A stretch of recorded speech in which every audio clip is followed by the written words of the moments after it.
अस्सलाम वालेकुम, खुश आमदीद। पीके पिजन क्लब में खुश आमदीद हो गया भाजी। आपने क्या जोड़े का शो करा रहे हैं।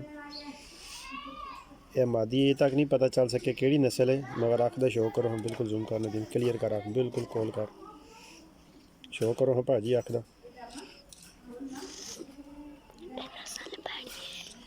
बहुत इंतहाई परवाज है, समझ नहीं लग सकी टेडी क्रासा चूहे गोल्डना चूहे। चेक करो हम यह जोड़ा गा जी, यह पर ने बहुत इंतहा परवाज है इस कबूतरे के। पर का शो करो हम भाई।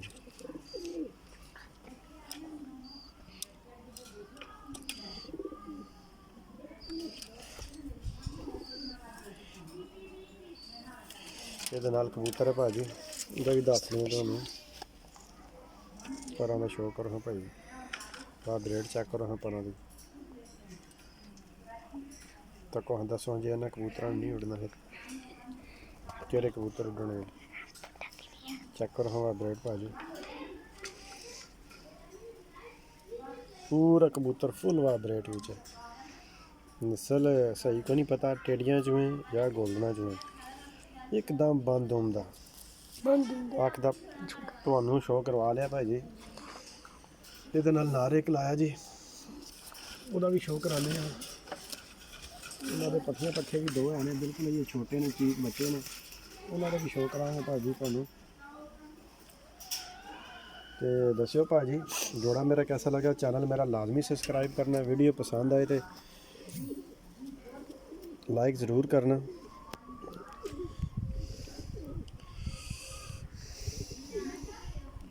यह चेक करो हाँ भाजी,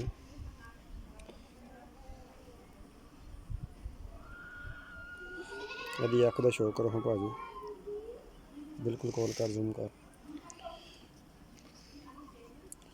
ज़रूर दसना कमेंट में भाजी जोड़ा कैसा लगा। चैनल लाजमी सब्सक्राइब करना मेरा। इस तरह ही भरावां दी शौक करांदे रहांगे, अपने परिंदियां दा वीडियो बनाते रहांगे।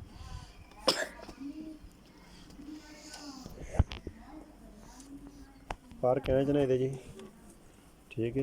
ये ब्रीडिंग वास्ते रोक लिया सी, भाज ने गिफ्ट किया तो ब्रीडिंग वास्ते रोक लिया। चेक करो हाँ पर की वाइब्रेट भाजी, नार गोल्डना जो है।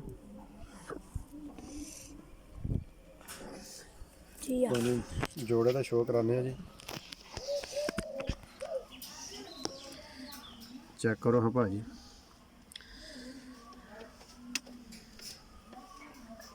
जो जोड़ा पसंद आवे जे ते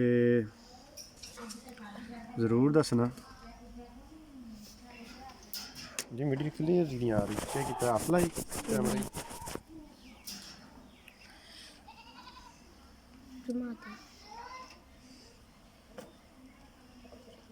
चेक करो भाई,